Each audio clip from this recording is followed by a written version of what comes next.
Assalamualaikum warahmatullahi wabarakatuh. Salam sejahtera buat kita semua, teman-teman. Saya Bambang Mariono. Kali ini saya akan menjelaskan materi tentang keselamatan roda 2. Pertama-tama materi dimulai dari apa itu bahaya di jalan. Kita mulai ya. Nah, bahaya di jalan.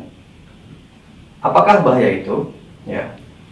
Bahaya adalah situasi di mana pengemudi mobil atau pengendara motor atau siapapun ya harus merespon dengan mengambil tindakan. Misalnya merubah kecepatan dan arah supaya kita menghindari dan tidak terjadi tabrakan atau senggolan dengan bahaya tersebut. Oke. Nah, apa saja bahaya di jalan? Ya. Yang pertama, bahaya statis atau diam. Yang kedua, bahaya yang bergerak. Nah, contoh bahaya statis. Misalnya teman-teman lihat di sini ada mobil yang sedang parkir. Kemudian misalnya ada gerobak di pinggir jalan. Ya. Kemudian ada tiang, ya, ada pohon, ada lampu merah. Nah, berikutnya bahaya yang bergerak, ya. Ada metro mini, ya, ada bajai, ya, ada mobil, ya, yang lagi bergerak, ada sepeda, ya, kemudian pengendara motor, ya, dan lain-lain yang bergerak, termasuk ada orang di jalan yang lagi jalan di pinggir jalan atau dia nyebrang jalan, ya.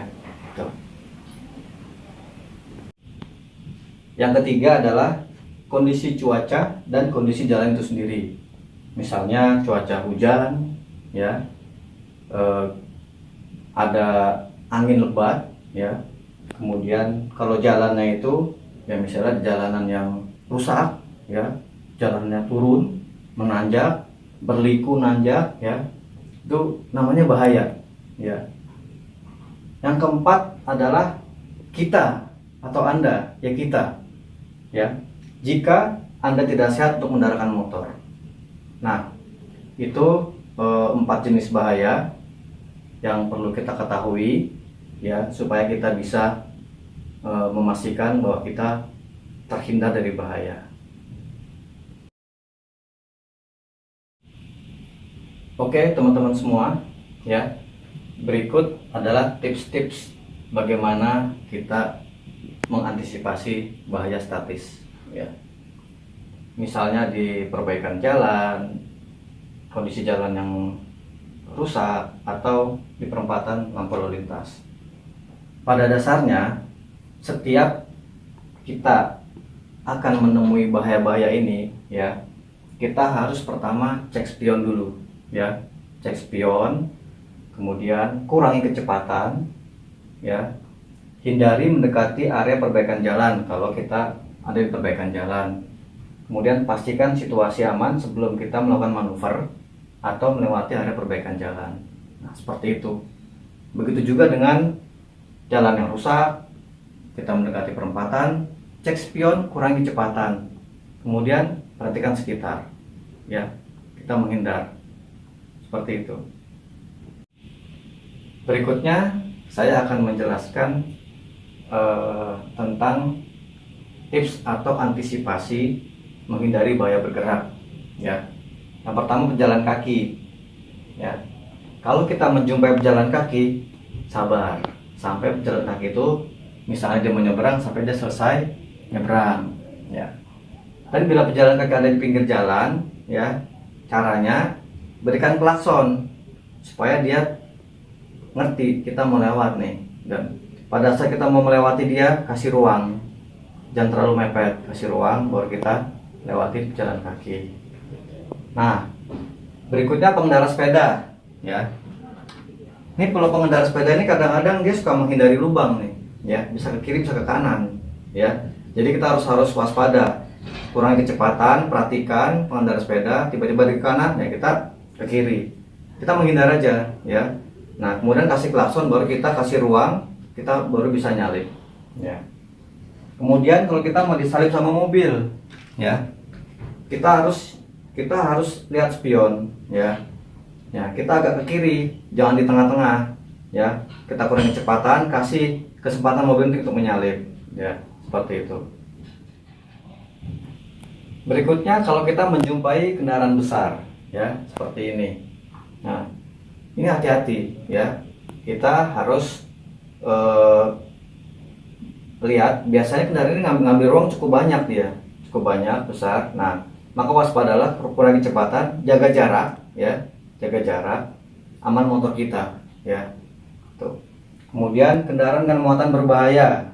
Kalau kita lihat di sini ada gambar segi 4, ya, ada gambar api warna merah, berarti dia kendaraan yang mengangkut materi yang mudah terbakar, ya.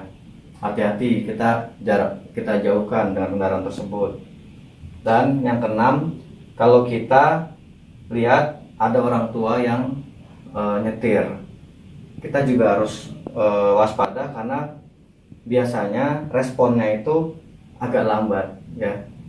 Jadi kita harus waspada, jaga jarak dan siap-siap menghindar. Berikutnya, yang terakhir, kendaraan besar atau bis sekolah, ya. Kalau bis sekolah berhenti atau bis berhenti, ya, sedang turun naikin penumpang, hati-hati, biasanya di depan itu ada yang lewat, ya. Jadi kita, kalau dia melambat atau dia berhenti, ya kita harus tidak melewati seperti ini. Kita harus hati-hati nih, waspada, pasti ada di depannya nih yang mau lewat. Jadi kita kurangi kecepatan, oke. Gitu. Oke, berikutnya saya akan menjelaskan adalah sebelum mengendarai motor, kita harus siapkan kondisi fisik dan mental kita, ya, mental teman-teman semua dan fisik teman-teman semua. Kita lihat, ya, fisik dan mental. Pastikan fisik dan mental kita dalam kondisi sehat, ya. Sebelum mengendarai sepeda motor, ya, perlu dilakukan pemanasan tubuh, ya, sebelum mengendarai sepeda motor agar refleks tubuh siap berfungsi, ya. Kita ada stretching dikit, ya, seperti gambar di sini, ya. Kemudian ingat bahaya pengaruh obat. Pastikan Anda tidak sedang mengkonsumsi obat sehingga akan sangat mempengaruhi dan mengurangi konsentrasi saat Anda berkendara, ya. Misalnya Anda agak meriang, kemudian minum obatnya ini ngantuk nih kata dokter, dan kita tahu ngantuk, ya, kita jangan berkendara, sangat berisiko, ya. Tuh. Nah, yang habis begadang, ya, itu berarti pasti paginya itu kurang fit, ya. Hindari berkendara. Sekarang kita masuk ke alat pelindung diri atau APD, ya.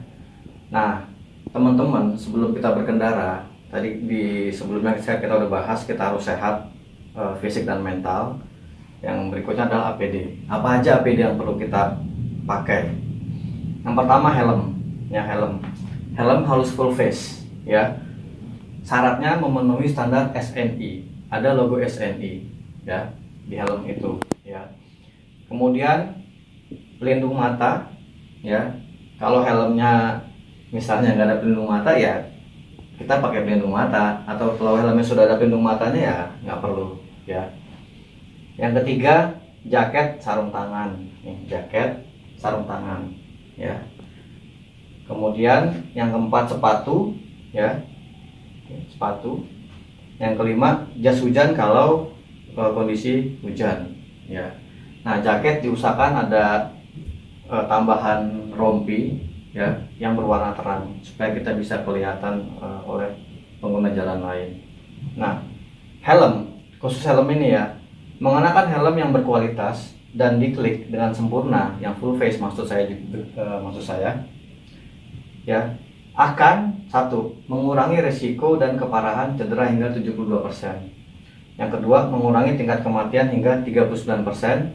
Dan yang ketiga, mengurangi biaya pengobatan bila terjadi kecelakaan. Kita lanjut ke bagian berikutnya, yaitu pengecekan kendaraan sebelum memulai perjalanan. Ini penting, ya, karena di samping kitanya siap berkendara, kendaraan kita juga harus mendukung kita supaya kita siap berkendara, ya. Nah, apa aja perlu dicek kendaraan kita? Yang pertama, kondisi ban, kembang dan tekanan ban. Nah, kayak gini ya, ban kita cek, ini bannya kita cek, tekanannya sama kembangnya. Kalau kembangnya udah nggak ada atau udah tipis, ya itu berbahaya buat kita, karena dia akan mudah slip di jalan dan kita mudah terjatuh, ya. Suspensi, ya, berfungsi baik suspensi ini, yang ini ya, berfungsi baik suspensinya depan dan belakang. Yang ketiga, kemudi atau setir. Nah, setirnya kita cek ya, dia oke nggak, ya, kiri kanannya jangan sampai dia kendor, ya. Kemudian yang keempat, listrik dan indikator, ya. Di sini ada lampu-lampu, ya, kemudian indikatornya berfungsi. Cek lampu depan, lampu sen, kiri kanan, lampu rem belakang, itu dicek, ya. Yang kelima, minyak pelumas atau oli dan bahan bakar. Pastikan minyak pelumas dan bahan bakar itu cukup, ya. Yang keenam, rantai, bila motor Anda menggunakan rantai. Kemudian pastikan rantai terlubrikasi atau diberi pelumas dan ketegangan sesuai dengan aturan. Kita lanjut ke bagian posisi berkendara yang benar, ya. Kita lihat gambarnya, ya. Kalau kita lihat gambar ini, posisi badan tuh agak condong ke depan, ya. Jadi nggak begini, jadi agak condong sedikit ke depan. Nih, kita lihat, ya. Kemudian kaki lututnya itu nempel ke bodi motor, ya. Kalau yang matic ya dirapatin aja ke bodi motor, jadi tidak dibuka, ya. Pandangan ke depan, ya. Kemudian menggenggam grip stang bagian tengah, dengkul menjepit, ya. Ujung kaki menghadap ke depan, jadi nggak dibuka gitu, ya. Sama juga antara yang laki dengan perempuan, itu sama seperti ini, ya.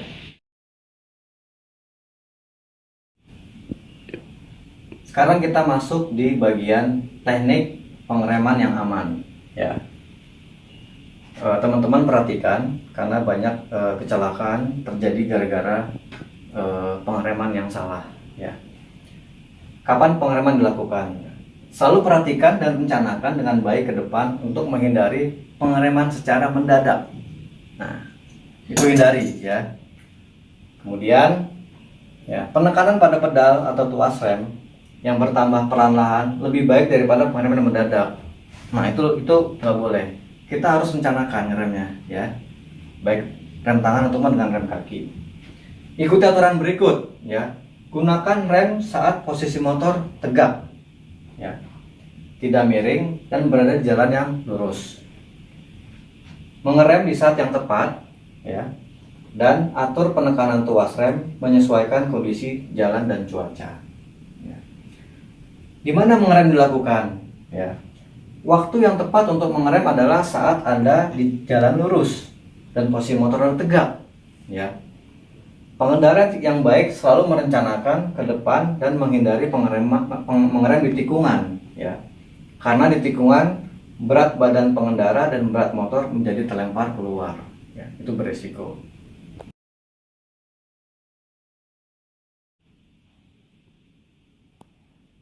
Banyak pengendara motor yang keliru, takut menggunakan rem depan, ya.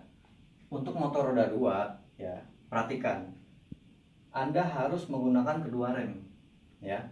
Rem depan lebih kuat dibanding rem belakang. Kalau kita lagi kecepatan misalnya di atas 35, ya, itu pakai kedua rem, ya, gitu.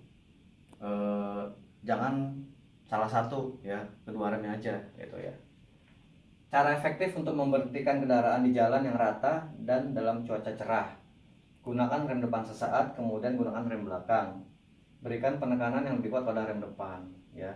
Kalau kita lagi jalan kecepatan ya di atas 35 sampai 60 misalnya gitu, ya.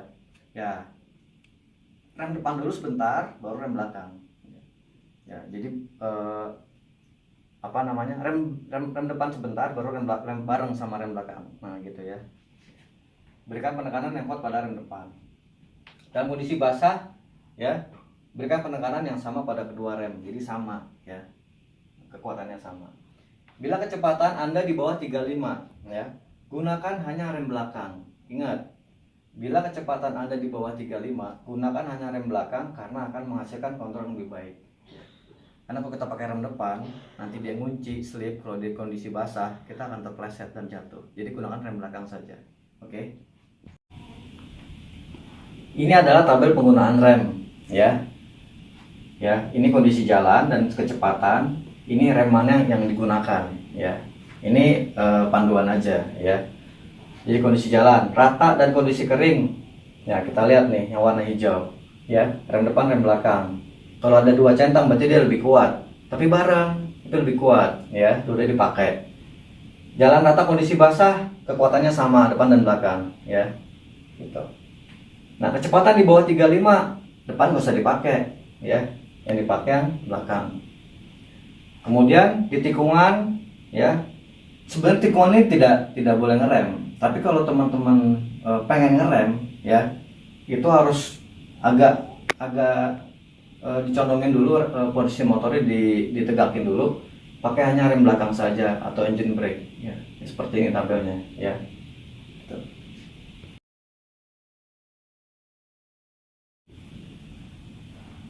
Sekarang kita ada di bagian kalau kita ada di tikungan dan kondisinya, ya. Kita di tikungan, ya. Oke. Jika Anda berada di tikungan, satu, ya, beban akan terlempar keluar. Nah, gitu ya. Motor dan pengendara tidak stabil, ya, karena dia lebih memiring posisinya. 3, cengkraman ban ke permukaan jalan berkurang. Pasti berkurang ya cengkraman bannya, ya kan. Nah, jika Anda harus mengerem di tikungan, jangan gunakan rem depan. Ingat, gunakan rem belakang dan engine brake. 3, tegakkan dulu motor Anda, kemudian mengerem dengan normal, ya. Tegakkan dulu baru ngerem, ya. Makanya kalau di tikungan jangan ngebut-ngebut, gak boleh. Di tikungan itu pelan, jadi supaya kita nggak ngerem, dan kalau ngerem itu kita nggak akan jatuh. Teman-teman semua, sekarang kita ada di materi bagian jaga jarak aman saat berkendara. Ingat, jaga jarak aman. Jaga jarak ada nggak aman juga sebenarnya, tapi ini harus aman. Oke, ya kita lihat. Dalam kondisi kering, jarak aman itu 2 detik. Ya, kenapa sih 2 detik? Ya, detik pertama itu adalah reaksi manusia untuk melihat lampu rem kendaraan di depan 1 detik. 1 detik berikutnya itu aksi kita injek rem. Jadi reaksi kita 1 detik, aksi kita nginjek rem 1 detik, jadi 2 detik itu minimal, ya. Kalau mau 3 detik lebih bagus, ya kan. Nah, jadi seperti ini jaraknya ini 2 detik, ya, antara kendaraan di depan dan kita itu 2 detik, ya. Berapapun kecepatannya, dari kecepatan 0 sampai 60 km/jam jaraknya 2 detik, ya. Nah, ingat, kecepatan 60 km/jam Anda berpindah sejauh 16,7 meter dalam 1 detik. Wush, cepet banget, ya. Makanya hati-hati. Nah, beda antara kondisi kering dan kondisi basah. Kalau kondisi basah, jarak antara kendaraan di depan dengan Anda itu harus 4 detik. Kenapa? Karena basah itu licin. Jadi ban itu tidak bisa langsung berkurang kecepatannya, ya. Jadi lebih jauh, ya. Kondisi basah ini 4 detik, ya. Kondisi kering 2 detik, kondisi basah jauh 4 detik. Oke.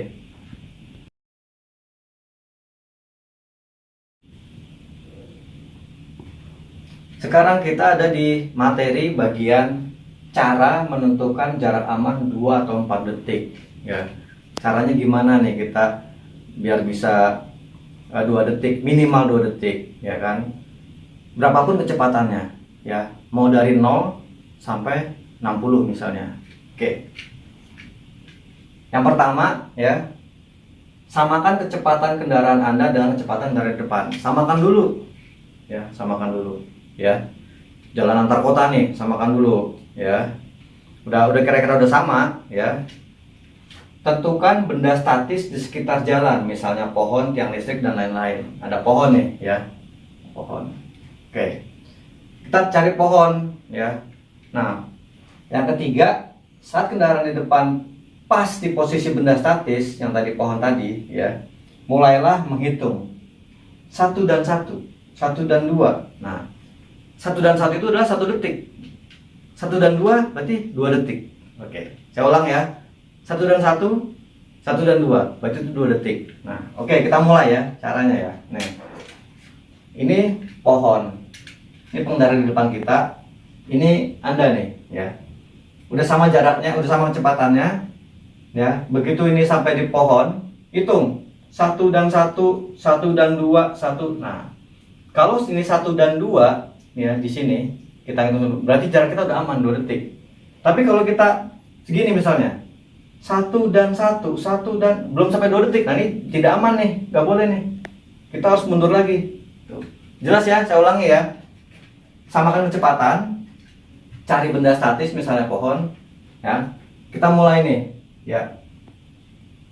1 dan 1, 1 dan 2, 1 dan 3. Nah ini aman, berarti 3 detik ya. Gitu ya caranya ya. Oke, udah jelas kan? Berapapun kecepatannya, misalnya 0 sampai 60, harus seperti itu. Jadi bukan pakai meter tapi pakai detik. Oke, kita sampai di materi bagian kecepatan, daya tubruk, dan ilustrasi. Nah ya, coba perhatikan gambar ini ya. Semakin tinggi kecepatan, semakin besar daya tubruk yang akan kita terima. Ilustrasi di bawah atau di samping ini bisa dijadikan patokan untuk memahami hubungan kecepatan dengan daya tubruk ya. Nih lihat ya. Kalau ada gedung ketinggian kalau kita berkendara kecepatan 60 km per jam ya. Kalau kita tabrakan ya, 60 km per jam, itu sama dengan jatuh dari gedung lantai 5. Bayangin aja, lantai 5, ini 6 meter ya. Lantai 5 di mana sih ya? Ya ini 60 km nih, 14 meter, jatuh dari sini. Bisa fatal nggak? Bisa ya. 70 km per jam kalau kita tabrakan sama dengan jatuh dari gedung lantai 7. Lantai 7 itu ya, di atasnya lagi 70 km per jam ya, seperti itu. 90 km per jam sama dengan jatuh dari gedung lantai 10 ya. Lantai 10 ya, ini lantai 1, 2, 3, 4, 10 ya. Ya dari sini kira-kira lantai 10 nih, benar nih ya, segini ya, bisa dipastikan fatal gitu. Makanya teman-teman, kita ilustrasikan seperti ini ya. 60 km aja udah bisa fatal, apalagi di atas 60 km. 40 pun juga sebenarnya bisa fatal ya. Makanya ini adalah ilustrasi supaya teman-teman lebih paham.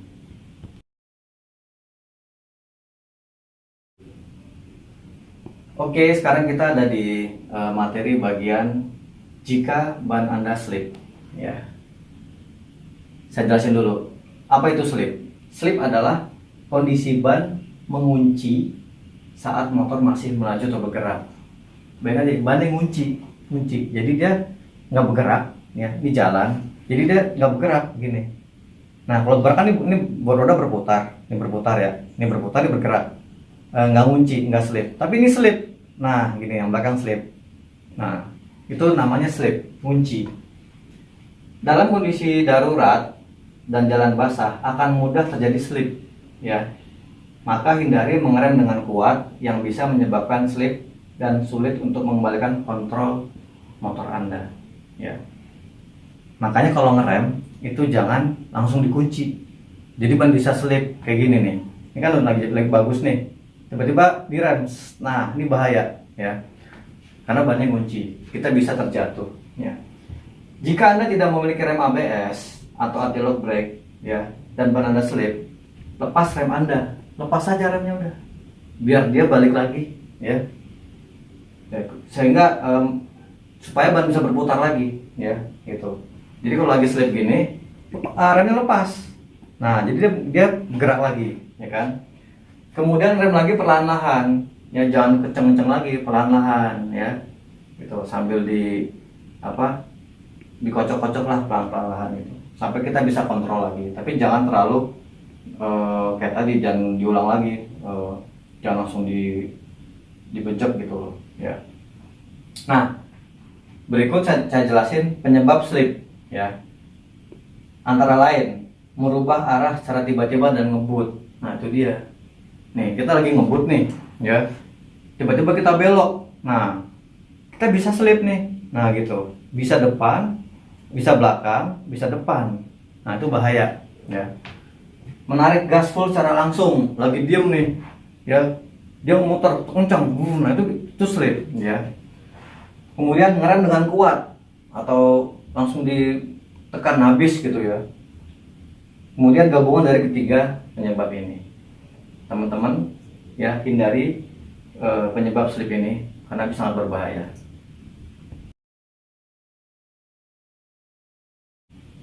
Kita sekarang ada di materi di bagian bermanuver di jalan ya.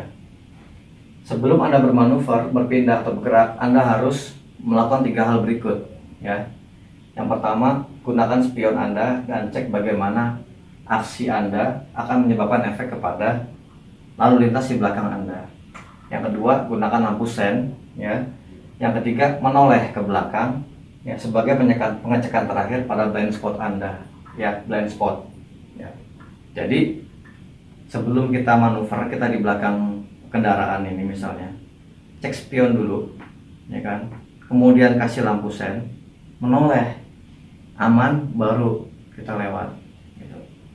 Oke, ulangi ya, cek spion dulu, kasih lampu sen, baru menoleh, baru kita lewat gitu. Jangan main hajar aja lewat begini, nanti yang di belakang kita nggak tahu ada apa di belakang kita ya. Sekarang masuk ke blind spot. Apa itu blind spot? Blind spot adalah area di sekeliling Anda yang tidak bisa dilihat menggunakan kaca spion. Ini contohnya nih, ya, ada Metro Mini. Ya, ini ada kaca spion. Drivernya ini kalau lihat kaca spion cuma segini yang dilihat nih. Nah, segini. Ya kan? Nih, begini. Jadi nggak bisa semuanya kelihatan pakai kaca spion. Jadi kalau ada motor di samping sini, itu nggak kelihatan pakai kaca spion. Jadi drivernya ini harus menoleh, oh ada motor gitu ya. Kalau ngaca spion sini nggak kelihatan motor ini. Jadi nah, sisi area-area nggak kelihatan ini, kalau dilihat pakai kaca spion nggak kelihatan, itu namanya blind spot ya. Jelas ya, adalah area yang tidak bisa dilihat menggunakan kaca spion. Jadi kita harus melakukan usaha-usaha lain, itu menoleh ya. Jelas ya. Sekarang kita ada di materi bagian menyalip dan persyaratannya. Teman-teman ingat ya,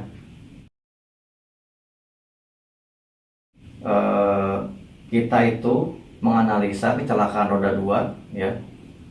Menyalip ini jadi salah satu penyebab utama kecelakaan fatal. Makanya hindari menyalip ya. Kalau mau nyalip, teman-teman harus memenuhi 3 kondisi berikut. Yang pertama, aman. Yang kedua, legal atau sah sesuai aturan. Yang ketiga, penting. Oke, kita coba ya. Nih, kalau kita mau nyalip ya, kita lihat dulu depan aman nggak. Kalau aman, baru 1 yang terpenuhi ya. Yang kedua, sah nggak sesuai aturan ya. Lihat jalannya putus-putus, garisnya putus-putus nggak. Kalau putus-putus, boleh kita menyalip. Baru 2. Yang ketiga, penting nggak kita nyalip kendaraan ini ya. Misalnya kendaraannya pelan banget, nah penting kita salip. Nah, kalau kita udah memenuhi 3 kondisi di atas, baru kita salip. Aman ya, sah, yang ketiga penting. Nah, tinggal tekniknya. 1, jaga jarak aman ya, 2 detik. Kemudian lihat cek spion dulu, kasih sen, menoleh sedikit, ada nggak di samping kita ini, baru kita langsung salip ya, kita dahului. Nah, pada saat mendahului jangan langsung ke kiri, ambil jarak dulu, baru ke kiri gitu. Oke, jelas ya.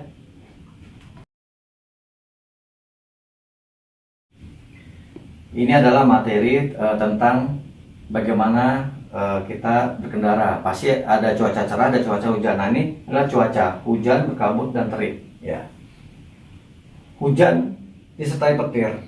Ya, tipsnya adalah berteduhlah jika hujan disertai petir. Jangan dilanjut, ya, beresiko. Ya, hujannya lebat, ada petir segala, gitu ya. Jika Anda memaksa untuk melaju saat hujan disertai petir, hal ini cukup berisiko. Sebaiknya Anda berteduh sejenak sampai hujan reda. Kenapa? Satu, pandangan jadi kurang jelas. Yang kedua, kalau ada jalan yang rusak, itu nggak kelihatan. Ya, jadi mendingan lebih baik kita meneduh aja, ya, berteduh.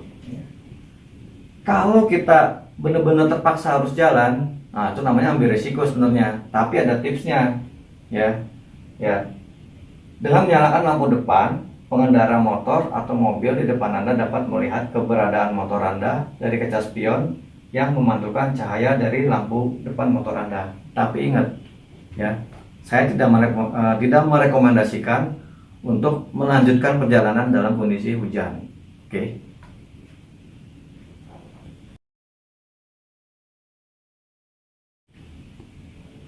Berikutnya adalah permukaan jalan. Teman-teman tahu kan, ya, di Indonesia ini permukaan jalan kita ada yang bagus, ada yang tidak bagus, ada yang level begini, ada yang turun, ada yang menanjak, ada yang menikung, nanjak, macam-macam. Nah, kita banyak menjumpai kondisi permukaan jalan itu atau aspal kasar, tanah berbatu, ya, tidak rata, ada tumpahan minyak, perbaikan jalan, jalan yang dicat sebagai marka jalan, bakso dan lain-lain, masih banyak yang gitu. Nah, tipsnya adalah, ya, melajulah dengan perlahan dalam kondisi jalan seperti di atas, ya perlahan aja, ya. Siap-siaplah dengan perubahan yang akan terjadi sehingga Anda bisa mengantisipasinya. Kalau kita kenceng, kalau ada apa-apa di depan di jalan itu ada lubang kecil, ada batu besar, gitu, lubang besar, kita susah mengantisipasinya. Jadi perlahan aja, ya.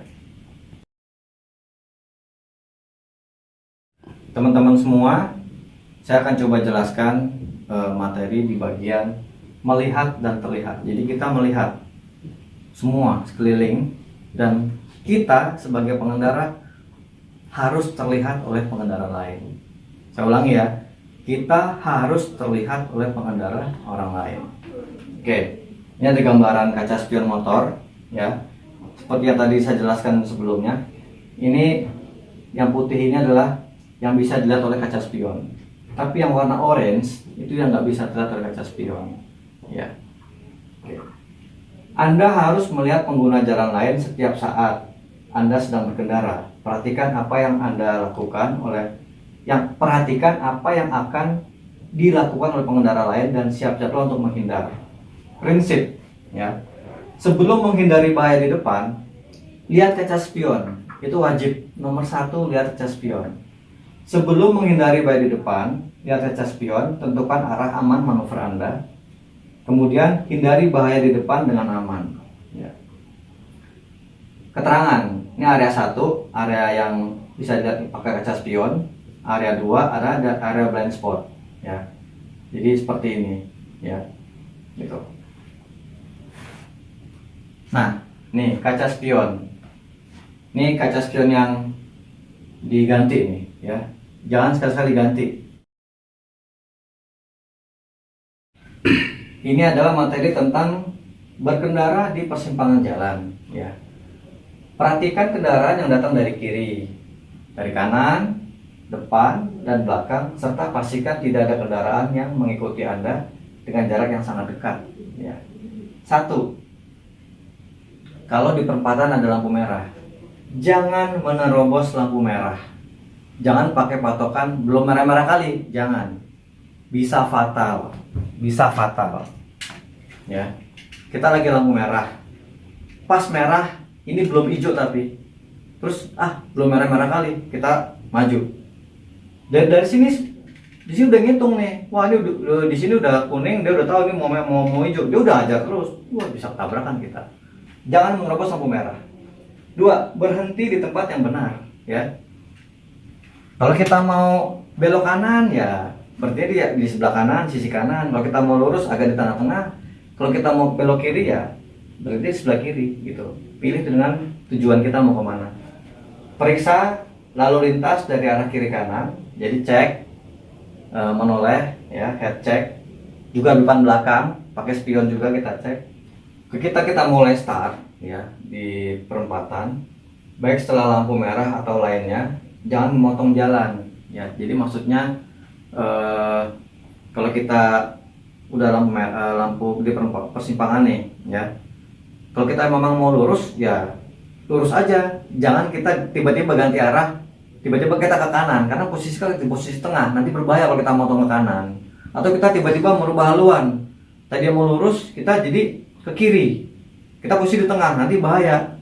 Suatu waktu ada mobil yang dari kiri atau dari kanan yang lurus ya, kita jadi bisa terjadi kecelakaan. Kita ada di bagian berkendara dengan berboncengan ya. Sepeda motor didesain hanya untuk membawa 2 orang ya, yaitu pengemudi dan pembonceng. Hal ini terkait dengan kekuatan struktur, ketersediaan dan kenyamanan tempat duduk serta keamanan pada saat mengendalikan motor dengan jumlah lebih dari 2 orang. Jadi 2 orang ya maksimal. Pembonceng memerlukan pelindung yang sama dengan pengendara. Jadi sama ya, helm sama, harus pakai helm juga, sama-sama pakai jaket, pakai sepatu, pakai sarung tangan, sama ya. Dan posisinya kalau lagi boncengan itu rapat, nggak jauh ya, itu rapat ya, supaya keseimbangan antara pengemudi, pembonceng dan motor itu nyatu ya, jadi seimbang gitu. Ini contoh gambar kalau sedang boncengan ya. Ini pembonceng tidak duduk miring di atas jok motor ya. Perintahkan pembonceng untuk selalu berpegangan kepada pengendara ya. Posisi duduk pembonceng yang di belakang akan lebih dekat ke roda dan rantai. Hindari menggunakan celana yang berumbai atau rok lebar sehingga berpotensi tersangkut dalam roda atau rantai.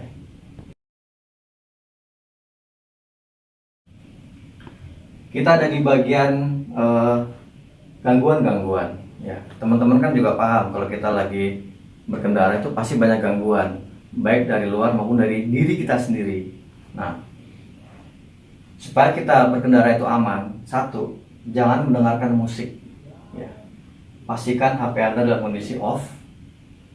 Yang ketiga, berhentilah di tempat aman sebelum Anda melakukan hal berikut ya. Berhenti dulu seperti gambar ini, baru menerima atau membaca pesan, membuat panggilan, mengirim pesan, dan chatting online lainnya. Kalau kita mau lihat ada email, ada apa gitu, mau lihat berita, ya hiburan, ya, berhenti dulu, ya. Oke.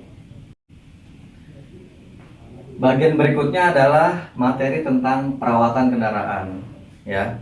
Saya udah bilang bahwa yang bisa mendukung kita safe di jalan atau aman di jalan adalah kita sendiri sebagai pengendara dan kendaraannya.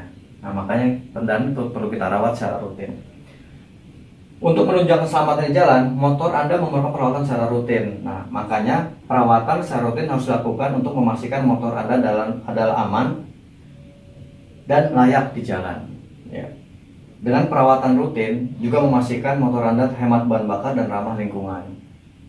Lihat buku petunjuk dari produsen motor Anda. Jadi ya mulai dari rantai ya kita cek ya, tipsnya tekanan ban ya, anginnya, tekanan anginnya, kemudian cek ketinggian tekanan anginnya gitu ya.